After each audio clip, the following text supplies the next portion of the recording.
Hello friends, welcome to Madurai to Malaysia cooking channel. இன்றைக்கி நம்ம வீடியோவில் மைக்ரோ ஓவனே இல்லாமல் வீட்டிலே பீஸா எப்படி பண்ணலாம்னு பார்க்க போகிறோம். வாங்க வீடியோக்குள்ளே போகலாம்.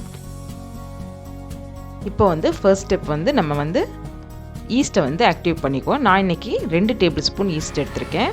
அதே அளவு சர்க்கரை ரெண்டையும் ஒரு பவுலில் போட்டுட்டு அதே அளவு தண்ணி சேர்த்து ஈஸ்ட்டை ஆக்டிவ் பண்ணிக்கலாம்.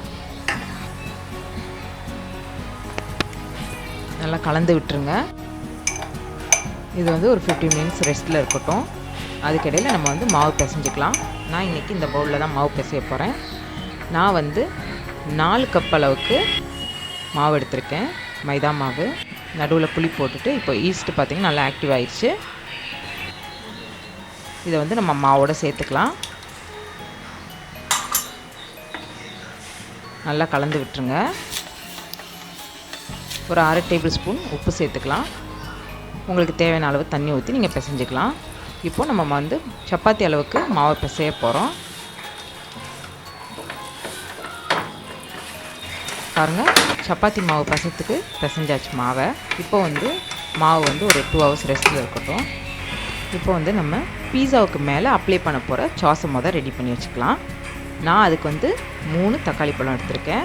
ஒரு 7லேருந்து 8 வரைக்கும் காஷ்மீர் வரமிளகாய் எடுத்திருக்கேன். ஒரு பெரிய வெங்காயம்,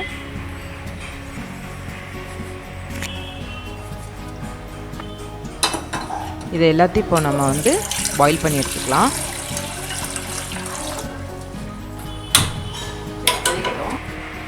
பாருங்கள், இந்த மாதிரி தக்காளி பழத்தை நீங்கள் பின்னால் கீறி விட்டுட்டிங்கன்னா உங்களுக்கு தோலை நீக்கிறதுக்கு ஈஸியாக இருக்கும். மேலே இருக்க அந்த காம்பையும் எடுத்துடணும். இப்போ இதை ஒரு 10 நிமிஷம் நம்ம தண்ணியில் கொதிக்க விட்டுக்கலாம். பாருங்கள், இப்போ கொதிச்சு ஆறிடுச்சு. இதை நம்ம நல்லா நைஸாக அரைச்சி எடுத்துக்கலாம்.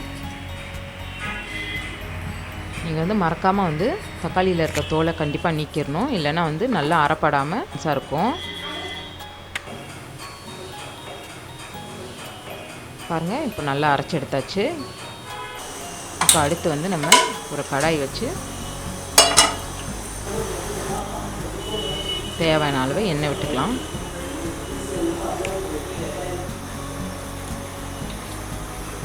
இப்போது குட்டி குட்டியாக சாப் பண்ணி வச்சுருக்க பூண்டை இதில் சேர்த்துக்கலாம்.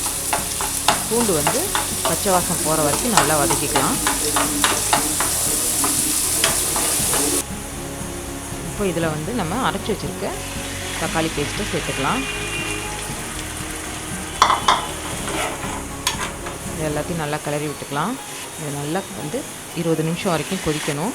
இப்போ இதுக்கு தேவையான அளவு உப்பு நான் 1 டேபிள் ஸ்பூன் உப்பு சேர்த்துருக்கேன். 1 டேபிள் ஸ்பூன் சர்க்கரை, 1 டேபிள் ஸ்பூன் வினிகர், தேவையான அளவு மிளகு பொடி. இப்போ நான் 2 டேபிள் ஸ்பூன் டொமேட்டோ சாஸ் சேர்த்துருக்கேன். உங்களுக்கு புளிப்பு இன்னும் வேணும்னா நீங்கள் இன்னும் வினிகரையும் டொமேட்டோ சாஸையும் அதிகம் சேர்த்துக்கலாம். இது எல்லாத்தையும் நல்லா கிளறி விட்டு நல்லா வற்ற விட்டுருங்க. நம்ம இதை ஒரு கெட்டியான சாஸாக எடுக்கணும். பாருங்கள், இப்போ நல்லா வத்திருச்சு. பாருங்கள், இந்த பக்குவத்துக்கு வர்ற வரைக்கும் நீங்கள் வற்ற விட்டுறணும்.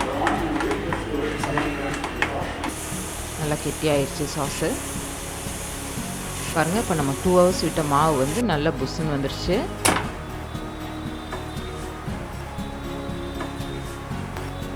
மாவை நல்லா பிசைஞ்சு எடுத்துக்கலாம்.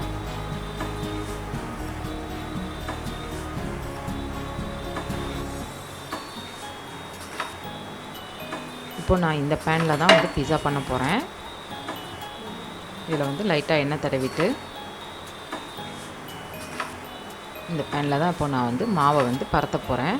இதுக்கு கொஞ்சம் டைம் ஆகும், பட் இதுதான் முக்கியமானது. நீங்கள் இதை கரெக்டாக பரத்தினா தான் பீஸா கரெக்டாக வரும். நமக்கு பரத்திட்டு ஒரு ஃபோக் வச்சு நல்லா எல்லா பக்கமும் குத்தி விட்ருங்க. அப்போ தான் ஏர் வெளியாகி பீஸா பக்குவத்துக்கு வரும், இல்லைனா பன்னு மாதிரி வந்துடும்.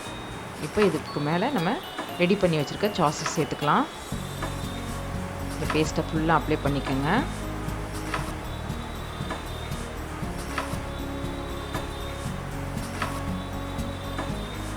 இப்போது ஃபுல்லாக பேஸ்ட் அப்ளை பண்ணியாச்சு.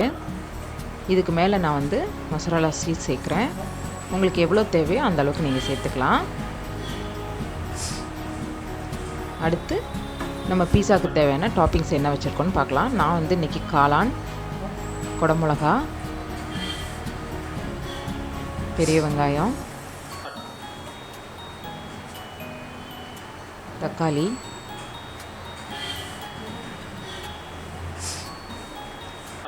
டேஸ்ட்டுக்கு அன்னாசி பழம் நீங்கள் தேவைன்னா போட்டுக்கலாம். கொஞ்சமாக கார்ன் தூவியிருக்கேன். நான் இன்றைக்கி வெஜ் பீஸான்றதுனால இவ்வளோ தான் சேர்த்துருக்கேன். இதுக்கு மேலே நம்ம வந்து செடார் சீஸ் சேர்த்துக்கலாம். இதுவும் உங்களுக்கு தேவையான அளவு சேர்த்துக்கோங்க. இப்போ வந்து நீங்கள் அடுப்பை வந்து ஃபுல் சிம்மில் வச்சுட்டு பேன் அது மேலே எடுத்து வச்சிடணும். க்ளோஸ் பண்ணி விட்ருங்க. நல்லா ஃப்ளாட்டான தட்டை போட்டு க்ளோஸ் பண்ணி விட்ருங்க. இதை வந்து நம்ம 20 மினிட்ஸ் வந்து அப்படியே ரெஸ்ட் கொடுத்துடலாம். ஓகே, இப்போ 20 மினிட்ஸ் ஆயிடுச்சு. நம்ம ஓப்பன் பண்ணி பார்க்கலாம். பாருங்கள், சீஸ் எல்லாம் நல்லா மெல்ட் ஆகி ரெஸ்டாரண்ட் சைடில் இருக்கிற மாதிரியே நம்ம வீட்லேயும் பீஸா பண்ணியாச்சு. ரொம்பவே ஈஸியாக பண்ணக்கூடிய பீஸா தான் இது. ஸோ ரொம்ப டேஸ்ட்டாகவும் இருக்குது. இதை வந்து நம்ம சர்வ் பண்ணும்போது மேலாப்பில் பெப்பரும் சில்லி ஃப்ளேக்ஸும் தூவி சர்வ் பண்ணலாம்.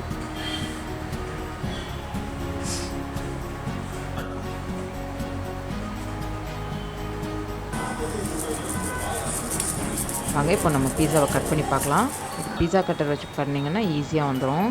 பாருங்கள், இப்போ கட் பண்ணுறப்போ ஜூஸஸ்லாம் வெளியில் வருது. நம்ம போட்டிருக்க அந்த சீஸு, நம்ம இதுக்குள்ளே சேர்த்துருக்க டாப்பிங்ஸோட ஜூஸஸ்லாம் வெளியே வந்து ரெஸ்டாரண்ட் ஸ்டைல் பீஸா மாதிரியே இருக்குது. வாவ், சூப்பராக வந்துருச்சு. ஈஸியாக வீட்டிலே செய்யக்கூடிய பீஸா, பேன் பீஸா.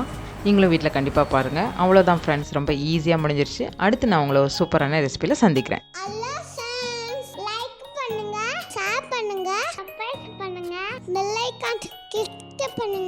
எங்க அம்மா சமையல வீட்டுல நீங்களும் செஞ்சு பாருங்க. எங்களுக்கு கமெண்ட் பண்ணுங்க. பாய்.